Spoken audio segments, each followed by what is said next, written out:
You're listening to the Living Inside Out podcast, and I'm your host, Toks Aroture. This is episode 81.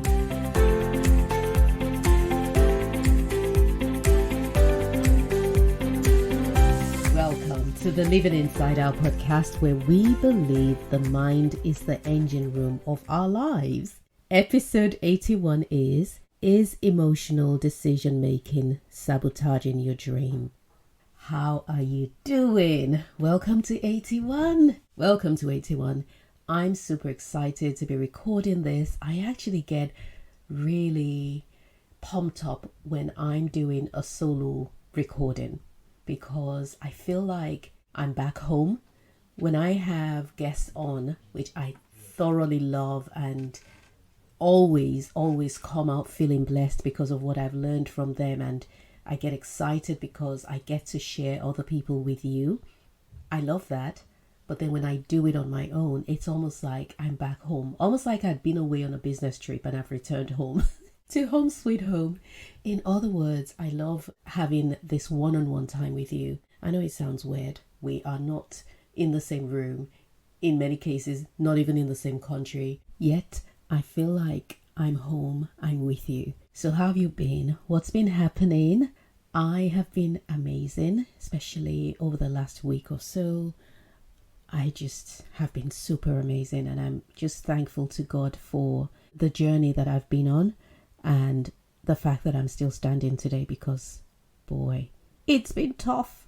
I've dropped hints. If you're going to call them hints, my last few months of episodes, I've been like, oh my gosh, it's been challenging, and I haven't exactly explicitly said what the challenge is. And that's only because I'm still figuring it out. I'm pulling out lessons from it, and I want to be on solid ground before I share. So while I talk about my life and lessons that life and business is teaching me, I love to do that. And I thank you for the opportunity to share that with you.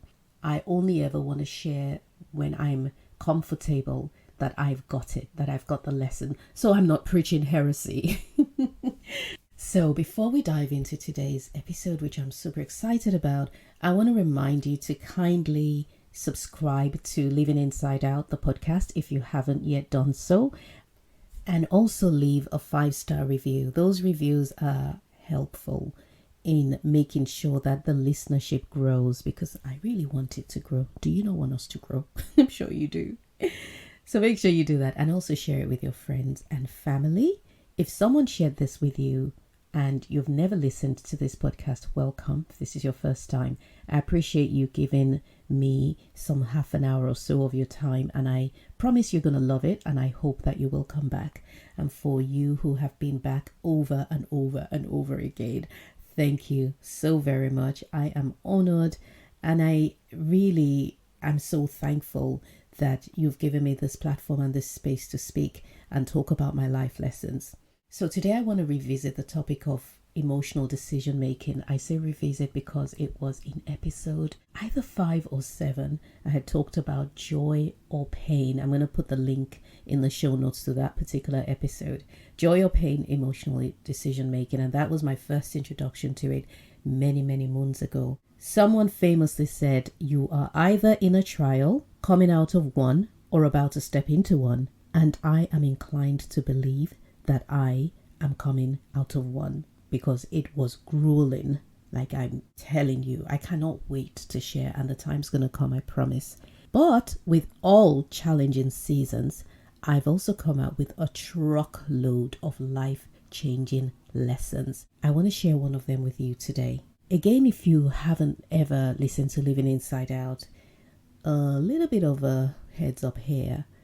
I'm honored to have you on here, but I want to encourage you to be open-minded to any discomfort that may show up while you're listening.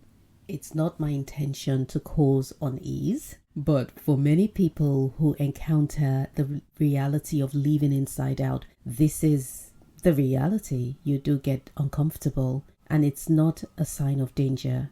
It often means that you're entering into an unfamiliar space.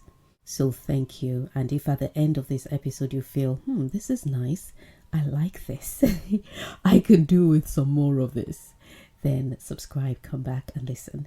So in the last few months, I've had some decisions to make and I struggled.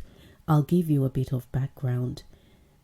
I've pretty much grew up being celebrated by both my parents, and that is a blessing, which I still enjoy because mom and dad, even till today, they still go on about me and they bless me and they speak life to me, and I thank God for that. But somewhere along the line, it became, I don't want to say a crutch. Well, I guess it is a crutch. Became a crutch because I must have begun to believe that I needed to be celebrated in order to be validated. And so all of that praise would mean that the responsibility of making sure people were happy with me and in my space was mine. So far, that's where I'm at. I haven't really explored how I became a people pleaser, which I'm cured, and I speak life into me. I'm not a people pleaser any longer. I haven't explored it extensively, but this is my initial belief, and I know that it is at least the start of it. So when it comes to making decisions that may upset or make other people uncomfortable, that has historically been a challenge for me. And my latest stretching has gone a long way towards changing that discomfort into a tool that I can use, to the point where when I go against the grain of following my emotions that want to stop me from making a decision, I feel empowered because I ignored my emotions and I pressed through. And I wonder if this is a thing, whether our weaknesses are in fact an indication of the tools that we have, the tools that are available to us to use, but because of the fear or the weakness that surrounds it, we ignore it. Because when I was staring at the storm of losing everything in 2008, and if you're new here, listen to episodes 1 and 2 to catch up on this thing. My greatest fear was the shame of losing everything. And so I avoided networking events because I didn't want to explain to people how I got into the business of selling luxury baby and children's furniture, because it would force me to say I failed, I lost the business. And my greatest strength today, or at least one of my most powerful tools, is the ability to be authentic and to share my journey without embellishing it. It is also why this podcast exists. It is why I stand today where I stand in my business. And it has placed me in some rooms with some of the most influential people in our country. And this is why, my friend, you cannot afford to allow your emotions to make decisions for you. And I'm going to share 3 ways in which emotional decision making can hold us back.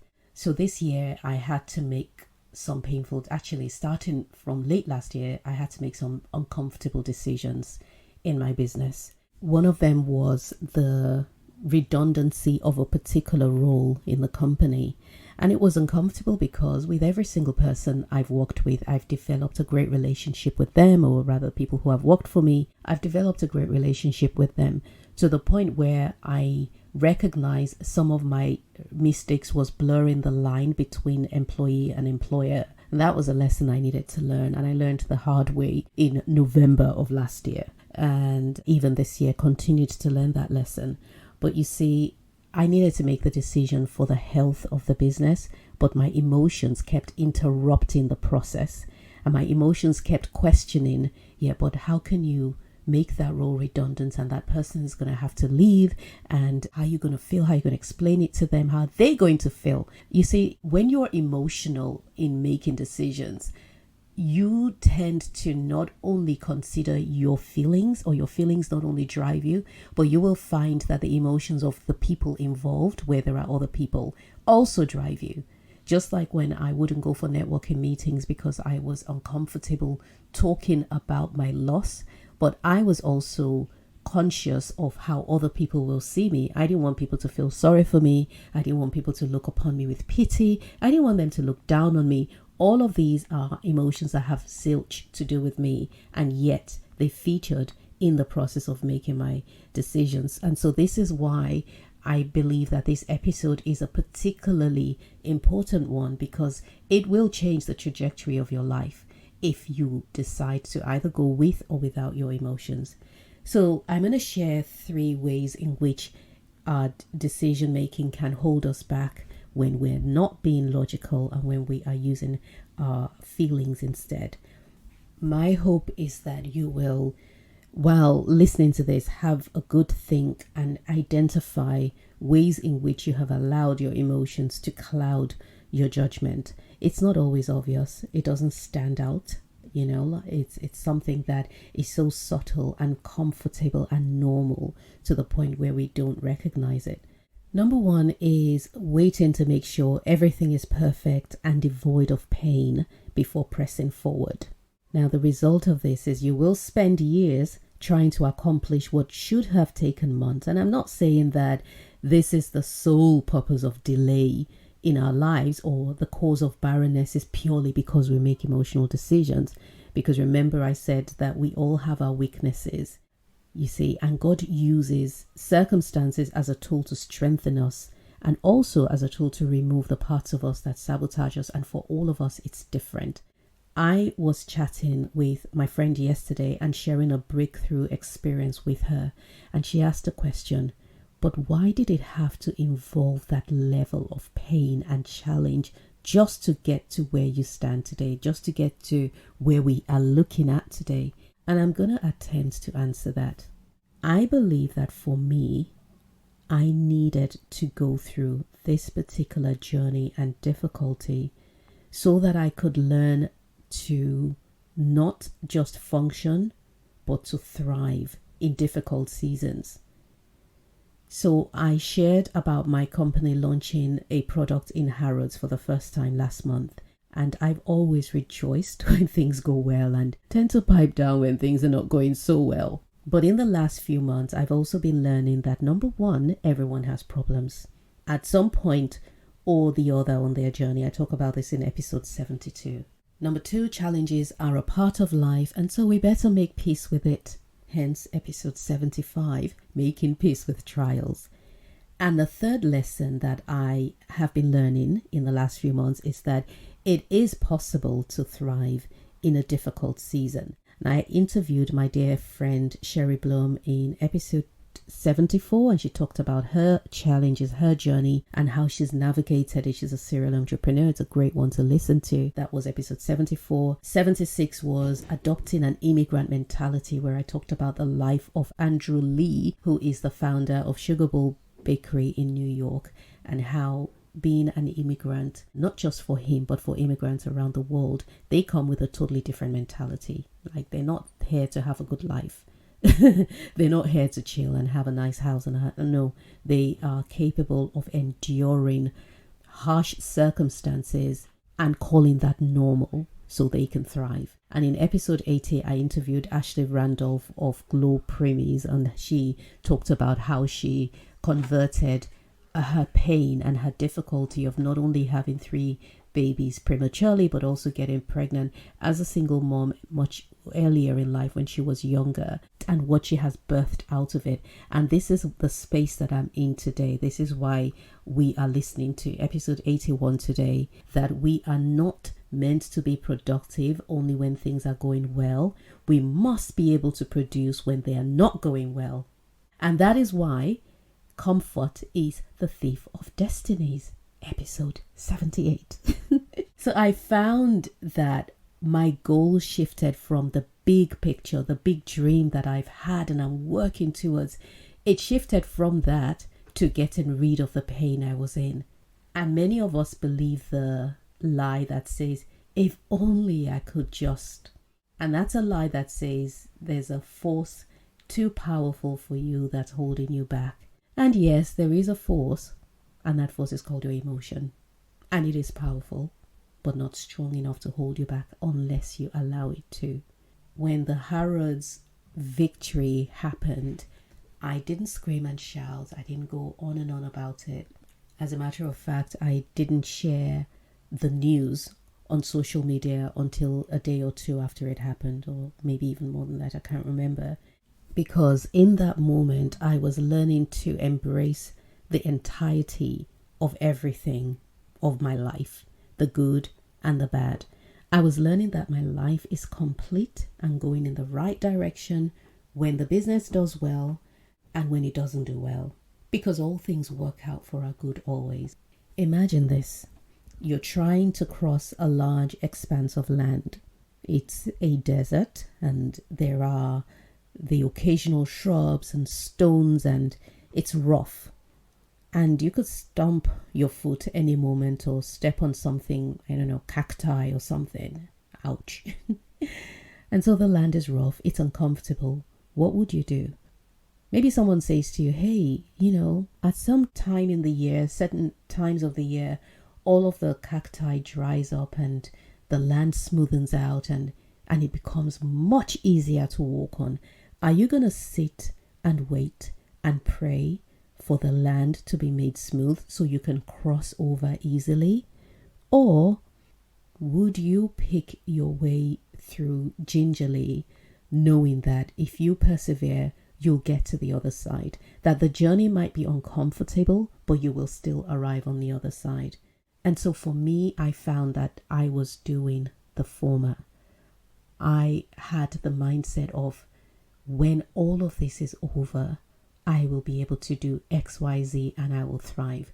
I'm not sure if you remember, but I shared a story quite a few episodes ago about when I was writing for this media platform and I was going through a financial struggle at the time, and my article was due for submission to the editor. I was just in a state and I said, I cannot write. I didn't tell them, this is me speaking to myself or speaking to God. I cannot write. I'm in a state. I know it's overdue, but I really need a breakthrough. I'm like, God, I need a breakthrough. And God said, go and write your article. And I was like, no, I can't write while I'm in this state because I'm a creative. I need inspiration. And God said, go and write your article. That was the only answer to the problem I was having. It was the only response to the state of mind I was going through or I was experiencing. And so I went and I wrote, and shockingly enough produced an amazingly good article in about 45 minutes, sent it off to the editor. And not long after that, I got an email from a customer, would-be customer, who had read the article and on the spot hired me to design their kids' rooms. And it was based purely on the article. It wasn't based on anything else because they didn't know me. And so it is possible to persevere through trials and be productive on the other side, but it's uncomfortable. And this is why we must make peace with the discomfort. The second way in which we sabotage ourselves when making decisions is relying on the physical for inspiration and not being able to be inspired sufficiently to act from the unseen. And so again, I talk a lot about spirit, soul, and body. I talk about the unseen versus the seen realm. The physical realm, which is the seen, is also the temporal, is also the least on the totem pole of who we are as people. And next would be the mind. And a lot of people operate in the space of the mind. We have many motivational and inspirational gurus. We understand that the mind is powerful. Many of us work on our minds and we read and we educate ourselves and so on. But that is actually still not the most superior part of us. For that, you need to go all the way down to your spirit, which is one with God. But you see, the deeper you get into who you are as a human, the more superior it gets, but also the less tangible that part of you is and the less recognizable it is. So every human being on earth is sensual. It's very easy for us to see things and touch things and make decisions based on what our senses perceive. So we all do that. But then there's also those of us who are, I guess all of us, we use our mind. We think, I'm going to think this through before making a decision. Invisible, non-tangible, but perceivable by the person who's doing the thinking. And then you've got even deeper, the spirit realm. That one, many of us don't even tap into that. We don't even tap into our spirit. And occasionally we do. That's when you have gut feelings and intuition and so on. Or if you are a believer, you hear from God and things like that. But we tend to focus more on the physical because it is readily available. It is within grasp. It is within reach. and we're relying on that for inspiration. When you rely on the physical to inspire you, you are holding yourself back. It's difficult to rely on the unseen, or should I say it's more difficult to rely on the unseen, because there is no evidence that what you alone can perceive internally is actually going to work. Beauty, good food, attractiveness, good music, these all induce positive emotions. And we can seek these things because of how they make us feel. Quite easily, we will do that. I saw a quote recently that said, use your pain. But many of us don't. We want to avoid our pain, eliminate our discomfort, and instead seek the things that are beautiful and induce good feeling. Just this morning, I was telling my husband about my goal and how I went from desiring and chasing huge dreams in my business to surviving from one day to the next. My goal became, I just want to make it till the next day. And if you're only ever inspired by the physical, you will not be able to make decisions from the inner superior part of you. And you're always going to be reliant on the opinions of others. You know, the things that spark joy, the guru's instructions, or what have worked well for other people. I know it's scary to walk in the dark, but you're not really in the dark. We just need to develop insight and stop relying on our physical eyes. Faith is action inspired by an unseen reality. Unseen, but it is real. The third way our emotional decisions can cause us to be held back is by using our past successes as a measure of our capabilities. So many of us remain stuck in the past because the past is way more palatable and comfortable than the present. Also, there's no fear attached to yesterday. It's gone. You survived it. But will you survive tomorrow? That's the question. And one way in which you can overcome this way of thinking is to see yourself connected to a limitless God, which also makes you limitless. I watched an experiment about the mind the other day about how it tricks us into feeling things physically that are not even real. I'm talking physical touch that is not actually happening. I'm going to find that video and add it to the show notes because it is mind-blowing. Have you ever heard of phantom limbs? It's a bit like that. You know, it's what amputees experience after their limb has been removed. They continue to feel their hands or their legs or whatever has been removed from them. I've been many miles away on holiday and heard my washing machine going. Seriously. And even almost hearing my children's voices calling mommy. If you're a parent, especially if you're a mom, you hear your child crying when they're not with you, especially if you're a new mom. Okay, so maybe that's just overwhelmed me hearing washing machines in Spain or wherever I am. But you get my drift. The mind is limitless. It transcends time, space, and energy.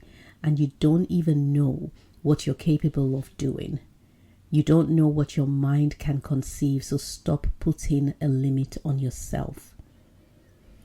I found myself stalling because I couldn't see the capability in me to manifest that big dream I was carrying.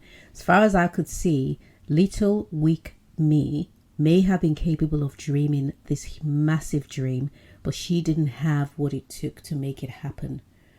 But I didn't realize that with every day that passes, we are evolving into a more capable person, able to manifest that dream. If you don't journal, I encourage you to start. I'm going to be releasing an on-demand How to Journal for Growth course very soon. And if you want to learn how to think differently, you want to use your journal. If you want to learn how to identify the thoughts that are holding you back, because all our thoughts are responsible for our actions, or put it another way, all our thoughts ultimately drive our actions, whether we like it or not. We don't act without thinking, except it's on instinct or impulse. And most of us don't do everything by impulse. Some of the things we do, we are impulsive, but generally we think and then we act, whether we're aware of our thinking or not. And so journaling exposes the thoughts that you're having the subconscious beliefs that you hold, many of which are keeping you in that safe space, i.e. in your comfort zone, i.e. not letting you progress forward or grow. I've also got a mindset mentoring program that I'm going to be starting toward the end of June. I encourage you to check it out. It's called Get Unstuck because it unsticks your mind from the ground on which it has been stuck on, or rather the thoughts that you have been holding on to. You're able to loosen them and then begin to think differently and think for yourself. You are amazing for listening. Thank you so much. Don't forget to review and rate with 5 stars, and also share the Living Inside Out podcast with your family and friends. I'll talk to you soon.